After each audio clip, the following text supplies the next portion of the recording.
It's Saturday, and welcome to Tiltcast Shortz, where we don't need Copilot to get good. I'm Jason. I'm Nauss.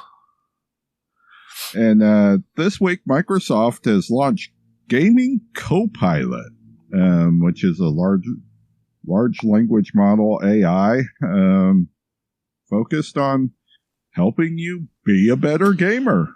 What? Yeah. So rolled out earlier this week and rolled out immediately on the PC game bar.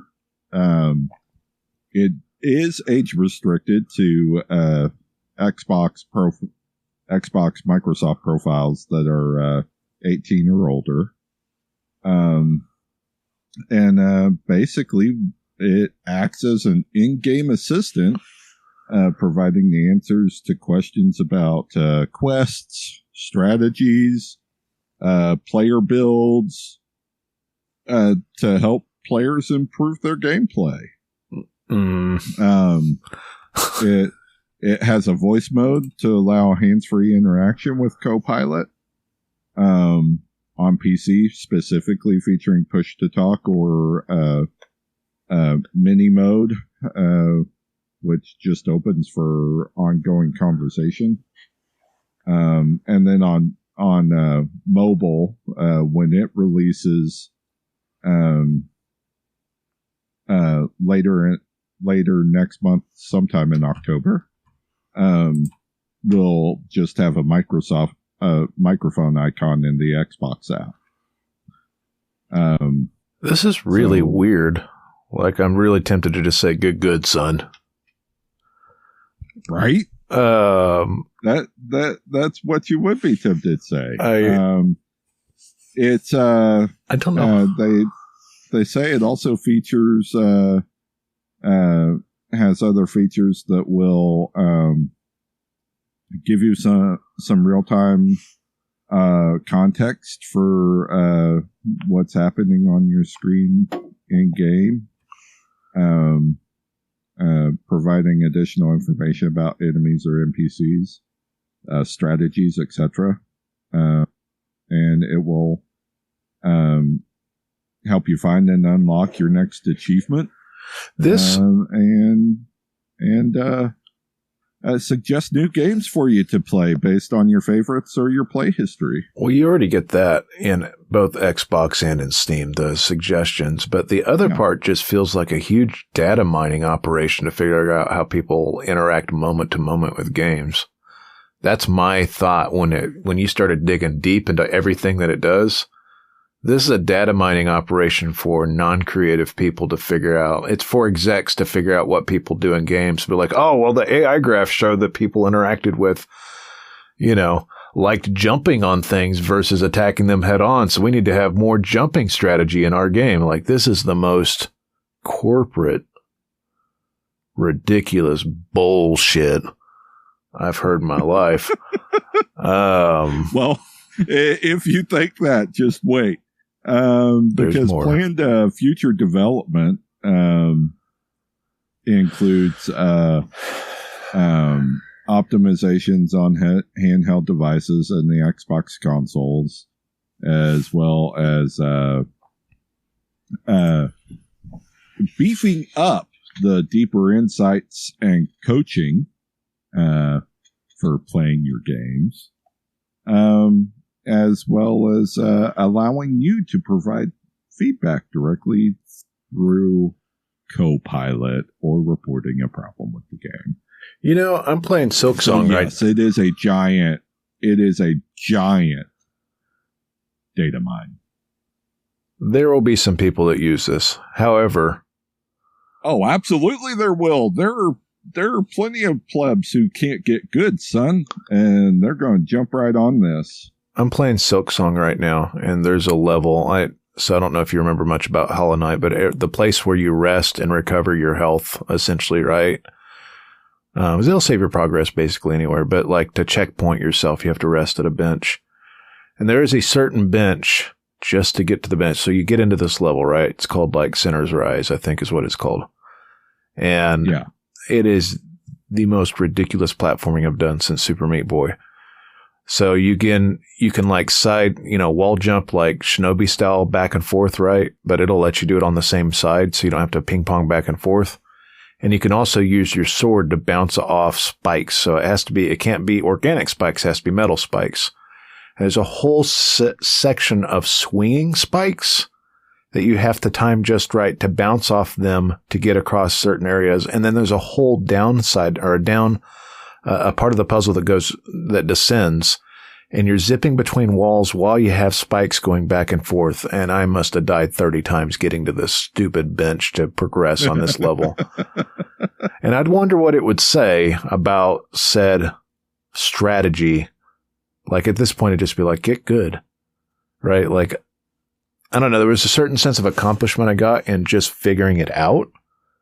But this was literally like an hour of me figuring out how to get to the whole part of this is this is a level. There's not really any enemies after you get past a certain point going to this bench.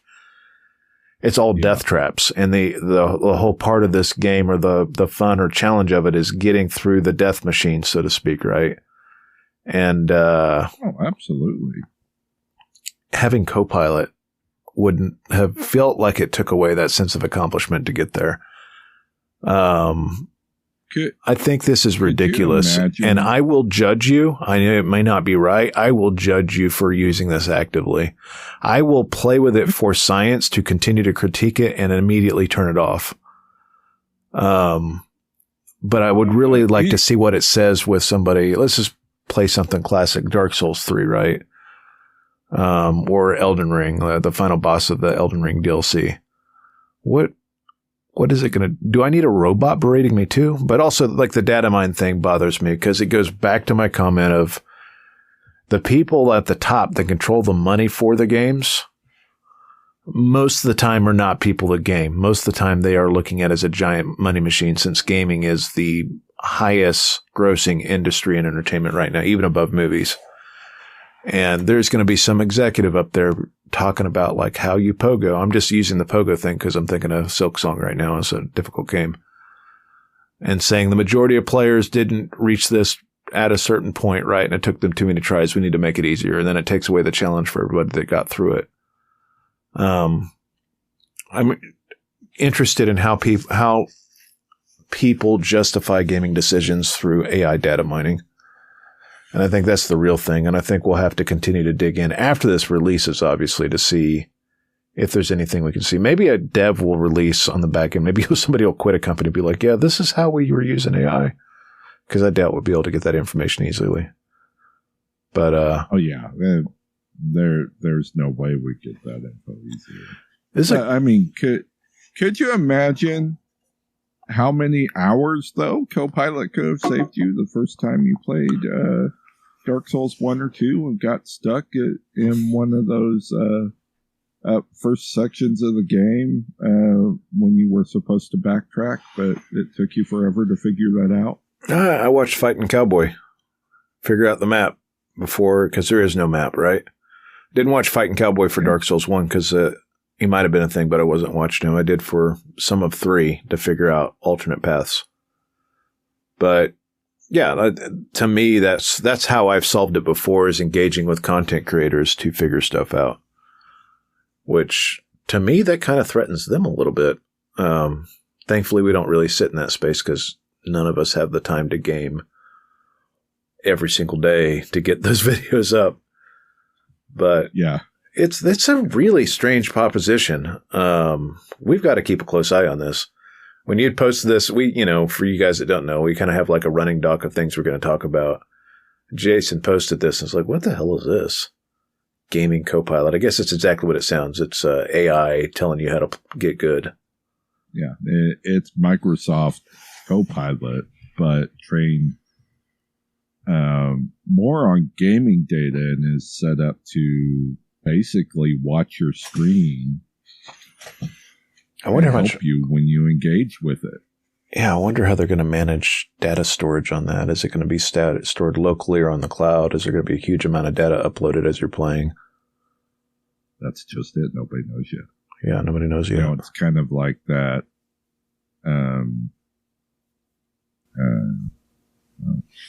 What was that feature they were trying to put in for Copilot? was Rewind. Oh, yeah. That everybody ended up throwing up their arms about. So, I mean, guys, these are not the best use cases for large language models, especially if it's going to be saving any of the data that you input into it, which I guarantee you will be, because they're just using it for data mining. So that said, audience question: Are you really gonna use this LLM to help you get good, son?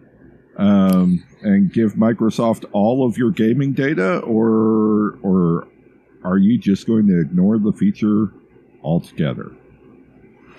With that, find the full episodes of the Tiltcast podcast at tiltcast.com, iTunes, and Spotify. And come back here to youtube.com/Tiltcast Shortz with a Z on Tuesday for more news. All right. See you guys later.